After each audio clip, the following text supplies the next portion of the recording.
Investiment ta' 3,500,000 € se jwassal biex wara snin twal ta' stennija it-toroq tax-xatt ta' Buġibba jieħdu r-ruħ wara li għal snin twal tħallew fi stat ta' telqa. Dan kif ftit ġimgħat minn wara l-festi tal-Għid se jibda xogħol ta' manutenzjoni fejn se jsir resurfacing tat-toroq li jagħmlu parti mid-dawra tal-kosta ta' Buġibba. Dan il-proġett se jinqasam f'5 fażijiet.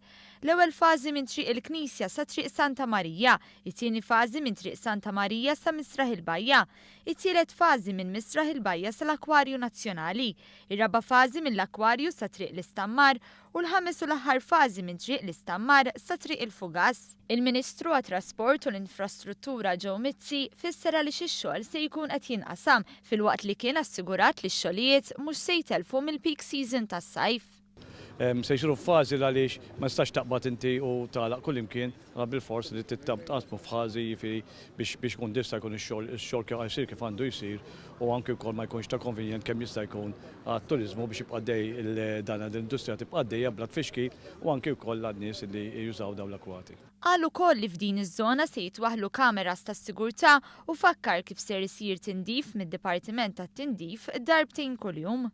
Min-naħa tiegħu il-Ministru għat-Turiżmu Edward Zamit Lewis elenka l-importanza ta' din iż-żona strateġika għat-turiżmu ta' pajjiżna. Din iż-żona hija importanti għaliex fl-2016 laqat 430,000 turist li jagħmlu 3 miljun u nofs il-jieli hawnhekk u li nefqu 360 miljun fl-2016. Ġifieri hija żona importantissima, l-investiment irid jibqa' għaddej.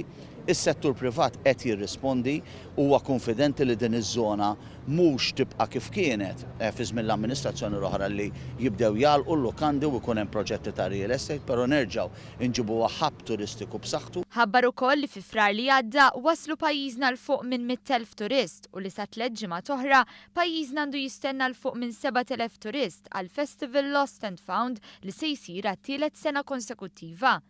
Ma naqsitx ukoll ir-reazzjoni pożittiva mill-Assoċjazzjoni Maltija tal-Lukandi u Ristoranti li nutaw kif il-kontribuzzjoni ambjentali qed isservi biex tajn għall-embellishment projects. L-embellishment projects ikunu parti minn l-upgrade, però mhumiex l-upgrade se jsir mill-gvern. Issa l-embellishment projects mhux se jsiru biss ġo Buġibba, l-embellishment projects isiru fuq pjan nazzjonali u jibdew post u mbagħad nagħmlu post ieħor imma fuq pjan nazzjonali.